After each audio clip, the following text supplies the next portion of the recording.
Good morning. Here is today's word of blessings for you. 2 Chronicles 16:7-12. At that time Hanani the seer came to Asa king of Judah and said to him, "Because you relied on the king of Aram and not on the Lord your God, the army of the king of Aram has escaped from your hand.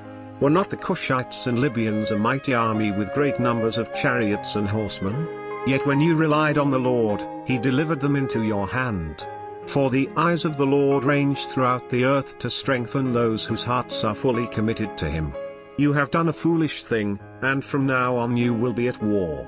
Asa was angry with the seer because of this. He was so enraged that he put him in prison. At the same time Asa brutally oppressed some of the people. The events of Asa's reign, from beginning to end, are written in the book of the kings of Judah and Israel. In the 39th year of his reign Asa was afflicted with a disease in his feet. Though his disease was severe, even in his illness he did not seek help from the Lord, but only from the physicians. Today's title is Finishing Well Matters. Asa was one of the better kings in the history of Israel. He was humble and faithful before God in the early years of his reign. God saw it and blessed him in many ways. God saved him from ferocious invaders such as Egyptians and Cushites who wielded mighty powers.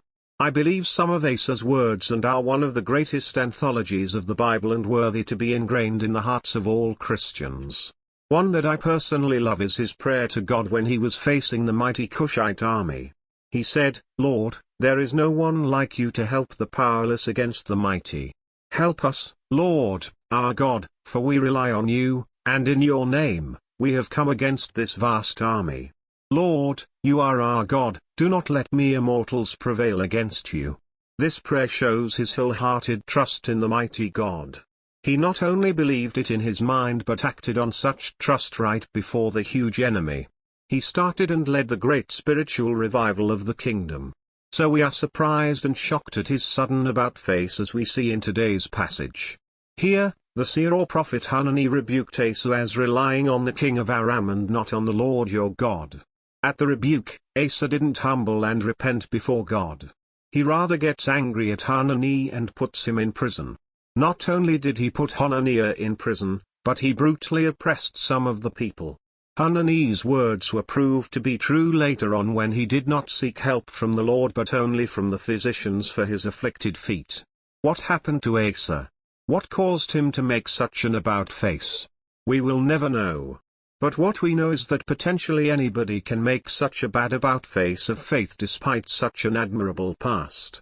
For some, old age trigger lose faith, for others, youthful pride can cause fall. For some, long and delayed answers to prayers can dry them spiritually. Others become too proud after miraculous answers and blessings from God. In short, we are all so vulnerable that we can fall into backsliding at any time. So, if you think you are standing firm, be careful that you don't fall. 1 Corinthians 10:12. But when you fall, don't forget what the Lord said, for though the righteous fall 7 times, they rise again, Proverbs 24:16. Which words do you need to heed now?